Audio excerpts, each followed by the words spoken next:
Cette semaine, la communauté ivoirienne commémore à son tour un tragique anniversaire, celui du 11 avril 2011 qui vit la violation de sa souveraineté par la France, l'achèvement d'un long processus de coup d'État international, l'arrestation et la déportation du président Laurent Gbagbo.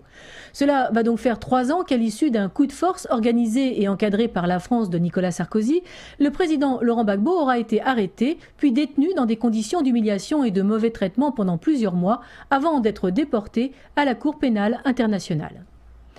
Petit rappel historique. Élu au premier tour des élections présidentielles en 2000, le président Laurent Gbagbo a dû faire face, 2 ans à peine après sa prise de fonction, à une tentative de coup d'État qui s'est muée en une rébellion armée, coupant le pays en 2 parties. Sur le point d'être défaits, ces rebelles vont être alors protégés par Paris, qui organisera leur montée en puissance en les équipant et en ayant recours à des mercenaires africains et européens, comme le révèle un document Wikileaks disponible sur le net. Il est vrai que le gouvernement de Laurent Gbagbo souhaitait libérer l'économie ivoirienne de la domination française et ouvrir certains marchés à d'autres partenaires, notamment celui du cacao qui demeure la principale culture d'exportation du pays. La France de Jacques Chirac a perçu ce signal d'ouverture comme une menace pour ses intérêts. La même méthode, pour les mêmes raisons, s'appliquera d'ailleurs avec le même succès en République centrafricaine. Afin d'éviter la scission du pays, le président Gbagbo accepte de former en 2003 un gouvernement de réconciliation nationale avec les forces rebelles et les partis politiques qui les soutiennent. Il négocie et obtient en juillet 2007 un accord politique avec la rébellion qui l'associe pleinement à la gestion du pouvoir d'État en nommant son chef Guillaume Soro Premier ministre. Cela dans l'optique d'aboutir à des élections transparentes, gage d'une sortie démocratique de la crise. Mais le candidat Laurent Gbagbo est de nouveau élu président de la République avec 51,45% des voix. Alors, contre toute attente, Nicolas Sarkozy, président de la République française et accessoirement ami intime d'Alassane Dramane Ouattara, conteste la décision du Conseil constitutionnel. En violation de la souveraineté de la Côte d'Ivoire et après avoir arraché un mandat de l'ONU, comme en Libye, il soutient le coup d'État sanglant contre le pouvoir légal et légitime du président Laurent Gbagbo en imposant son ami Alassane Ouattara. 3 ans après, le régime de Ouattara affiche son incapacité à réconcilier les Ivoiriens. Au contraire, depuis ce 11 avril 2011 et jusqu'à ce jour, des proches, des sympathisants du président Laurent Gbagbo, des militants du Front populaire ivoirien en particulier et des Ivoiriens en général, sont dépossédés de leurs biens, pourchassés, pillés, persécutés, arrêtés, détenus sans jugement, torturés, violés, tués ou contraints à l'exil. Voici 3 ans que des milliers d'Ivoiriens ont perdu arbitrairement leur emploi par la mise en œuvre de la politique dite de rattrapage ethnique. 3 ans que des maisons et des sites privés sont occupés illégalement par des rebelles. 3 ans que l'économie ivoirienne ne subsiste que grâce aux fonds du FMI.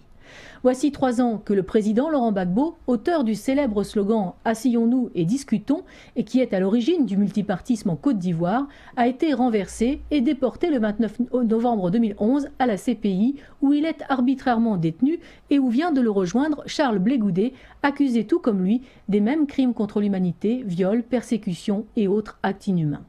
Tribun hors pair, Blé Goudé n'a jamais tenu une arme, mais il a toujours su mobiliser et galvaniser la résistance face aux attaques des rebelles nordistes et à l'intervention militaire française. Il a été également un acteur central du processus de paix initié par le président Gbagbo en direction des forces rebelles malgré leurs crimes en prônant la réconciliation nationale dans l'ensemble de la Côte d'Ivoire. Jusqu'à présent, ni les juges ivoiriens ni les juges du TPI ne parviennent visiblement à confirmer les charges, à tel point que le président Gbagbo pourrait très prochainement profiter d'une liberté conditionnelle et résider en Belgique le temps de son procès. Pendant cette période de trouble post-électoral, les pro-Ouattara se sont également rendus coupables d'exactions. Et là, les témoignages, les preuves et les cadavres ne manquent pas.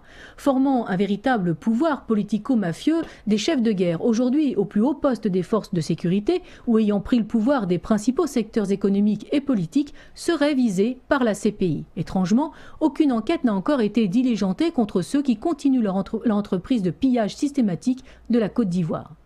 Entre l'emprisonnement continuel des partisans de Laurent Gbagbo, l'insécurité permanente, le gangstérisme au sommet de l'État, la préférence étrangère et la paupérisation des couches sociales, Ouattara démontre bien qu'il fait partie de cette mafia mondiale, cette même oligarchie qui entend dominer les peuples et s'accaparer les richesses. Laurent Gbagbo libre, l'ancien cadre du FMI Ouattara sait d'avance que le jugement des urnes se retournera contre lui, car il n'a aucun lien fusionnel avec le peuple ivoirien. Selon un proverbe ivoirien, ce qui se dit sur le cadavre du lion ne peut être dit devant lui vivant. Alassane Ouattara a cru pouvoir porter la peau du lion Gbagbo avant de l'avoir tué. Mais c'est au peuple ivoirien de décider dorénavant de son avenir, s'il le peut encore.